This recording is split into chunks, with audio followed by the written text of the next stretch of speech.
never believed that losing everything could be the beginning of having it all, until I found myself staring at bankruptcy papers in a cramped Dallas apartment, wondering how a woman who once employed 30 people could end up here. My name is Maria. I'm 51 years old, and what I'm about to share with you changed not just my bank account, but my entire understanding of how the universe is listening to every thought we think. 3 years ago, I was the proud owner of Esperanza Catering, a business I'd built from scratch in East Dallas.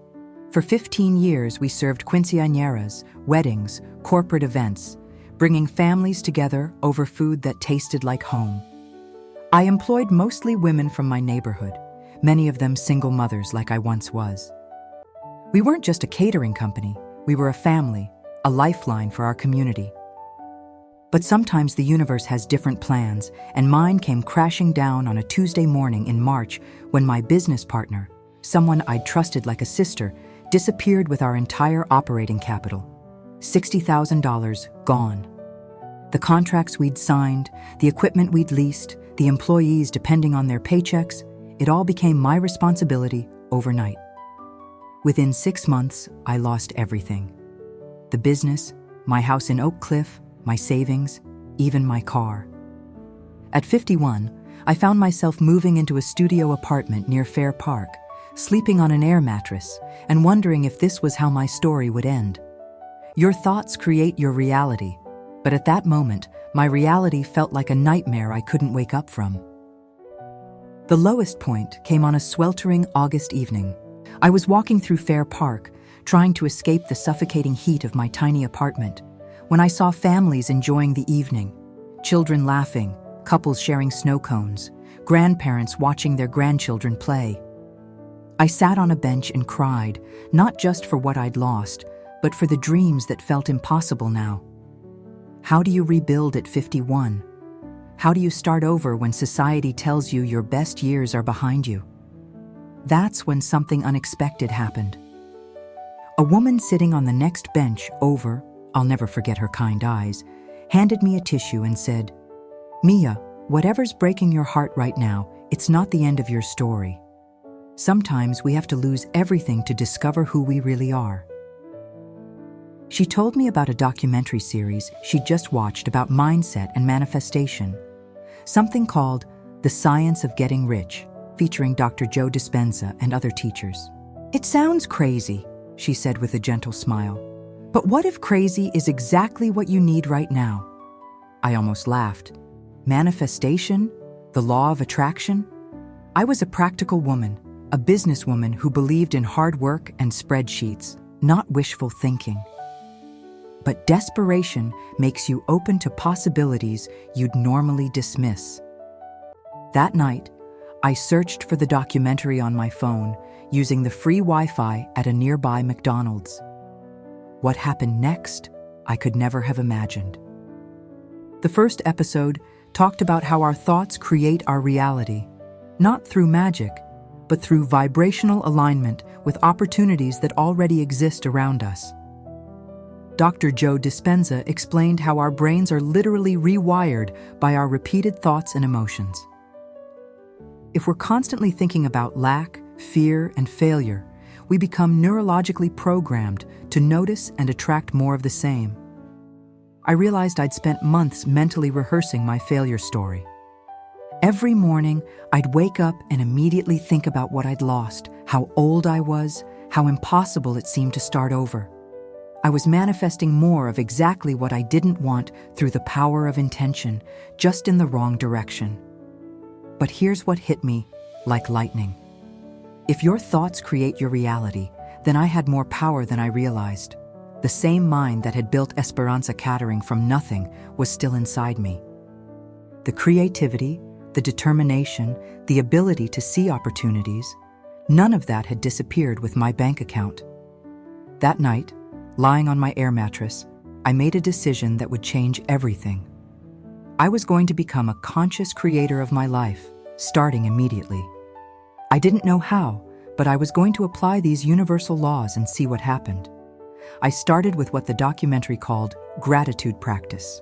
Every morning, before the familiar panic about bills and unemployment could set in, I would write 3 things I was grateful for.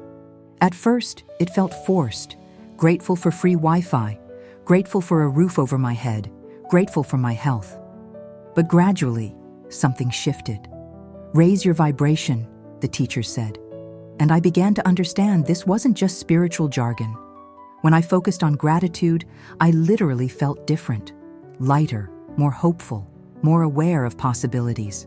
The visualization practice came next, and this felt more natural to me. I would close my eyes and imagine myself back in business, but not just any business. I visualized myself creating something even better than before, a company that combined my love of food with education, maybe teaching other women how to start their own catering businesses. I could see myself in a beautiful commercial kitchen, smell the cilantro and cumin, hear the laughter of women learning alongside me. Most importantly, I felt the emotions of success, the pride, the joy, the sense of purpose. But the universe wasn't finished testing my resolve. 3 weeks into my new mindset practice, I got a call from my landlord. The building was being sold, and I had 30 days to find a new place.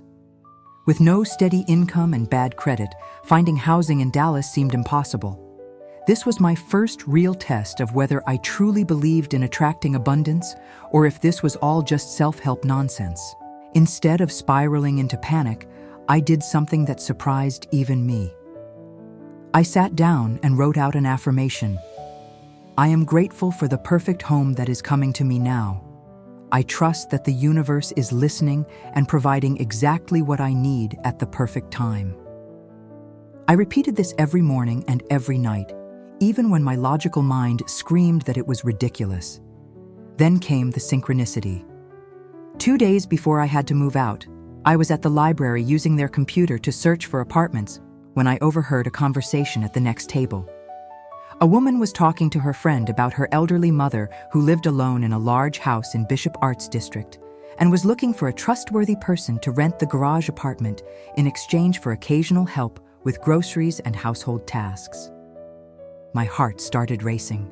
Bishop Arts was exactly where I'd visualized starting my new business, a creative, diverse neighborhood with a strong sense of community.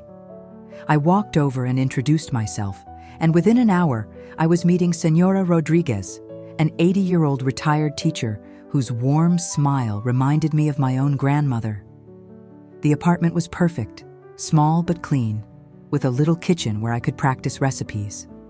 More importantly, Senora Rodriguez and I connected immediately. She'd been a widow for 5 years and missed having someone to cook for. I'd lost my business, but not my love of feeding people.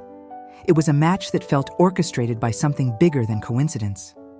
Living with Senora Rodriguez became an unexpected gift. She had a lifetime of wisdom about resilience, having immigrated from Mexico in the 1960s and raised 4 children while working as a seamstress, and then putting herself through college to become a teacher. Mija, she would tell me as we shared coffee in her garden, success isn't about never falling down. It's about how gracefully you get back up. But the real transformation was just beginning. As I settled into my new routine of gratitude practice, visualization, and helping Senora Rodriguez, I started noticing what the documentary had called signs from the universe. Small things at first: a flyer for a business development workshop specifically for women entrepreneurs, a conversation I overheard about someone looking for authentic Mexican food for their corporate events, an article in the Dallas Morning News about the shortage of affordable culinary education programs. Each of these felt like breadcrumbs leading me towards something bigger. I was learning to pay attention, to trust that the universe was indeed conspiring to help me, even when I couldn't see the full picture yet. The breakthrough came in November, exactly 3 months after I'd started my conscious creator journey. I was at a community meeting in Bishop Arts, helping Senora Rodriguez with translation, when I met Carmen, a social worker who ran a nonprofit focused on helping immigrant women develop job skills. She mentioned their struggle to find culturally appropriate programming and their dream of offering culinary arts training. Something electric shot through me.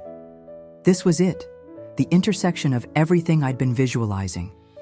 Not just a return to catering, but something bigger, more meaningful, a way to use my skills to lift up other women, to create the kind of community support system I wished I'd had during my own dark months. I went home that night and did what Neville Goddard calls living in the end.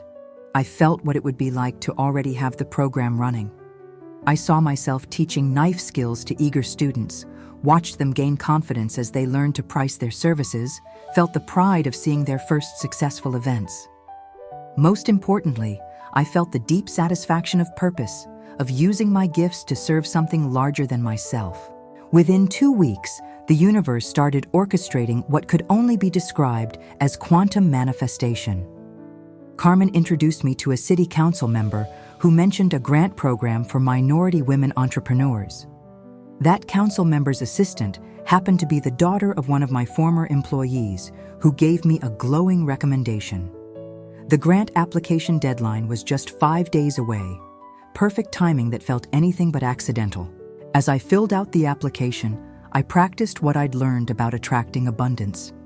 Instead of focusing on what I'd lost or my fears about being rejected, I wrote from a place of absolute certainty that this opportunity was already mine.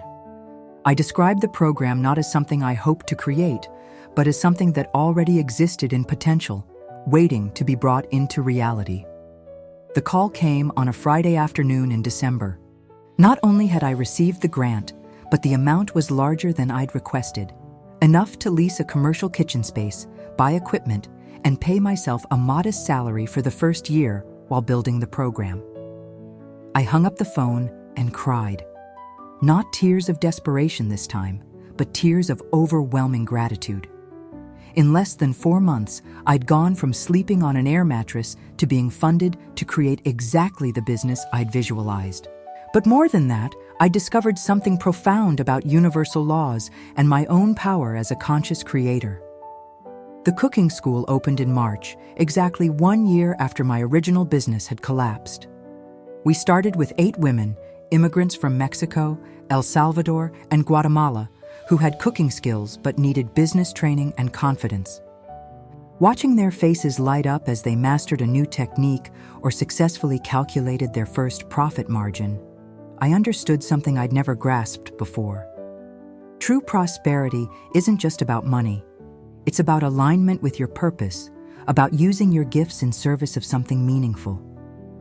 But the universe wasn't finished with its signs from the universe. 6 months after opening, I received a call from a food blogger who'd heard about our program. She wanted to feature us in an article about innovative approaches to workforce development. That article caught the attention of a producer from a local TV station, which led to a segment on the morning show. That segment was seen by a representative from the Small Business Administration, who invited me to speak at a regional conference about entrepreneurship after setbacks. Each opportunity built on the last, creating momentum that felt both surprising and inevitable.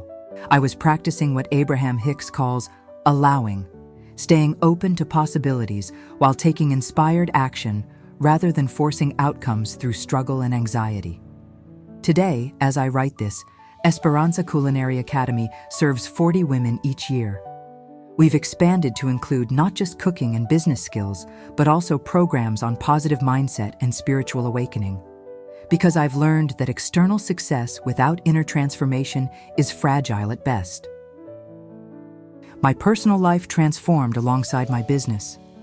The confidence I gained from manifesting this new career attracted new relationships, mentors who opened doors I didn't even know existed, friendships with other women entrepreneurs, and eventually, romance with a man who was drawn to my passion and resilience rather than my bank account.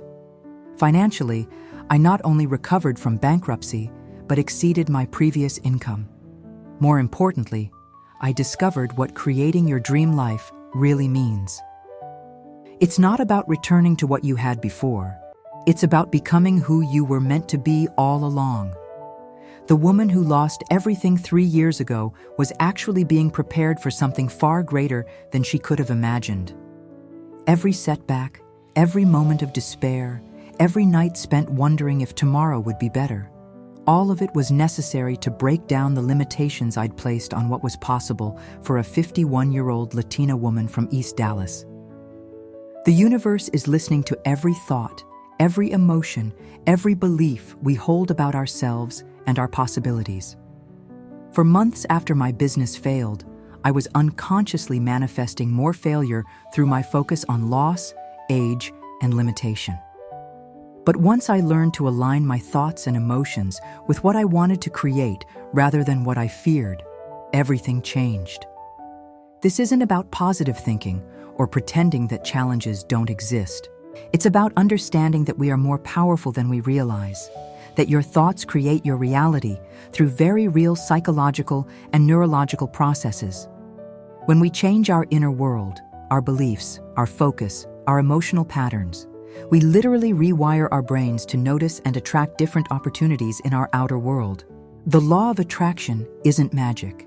It's the natural result of vibrational alignment between our inner state and the infinite possibilities that surround us all the time.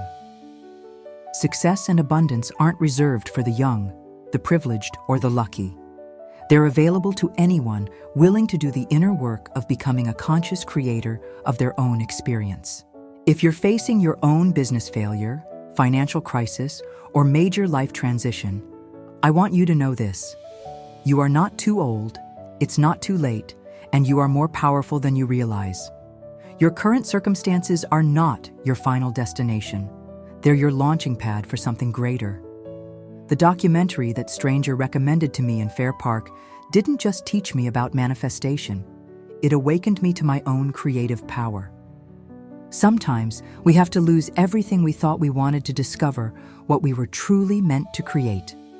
Your breakthrough is not only possible if you're willing to align your thoughts, emotions, and actions with your deepest purpose. It's inevitable. If this story touched your heart and you believe that the universe is listening to your dreams too, comment below. I am ready to become a conscious creator. Hit that like button if you're inspired to start your own gratitude practice today, and subscribe for more real stories of transformation and manifestation. Remember, your current chapter is not your final story. The best is yet to come.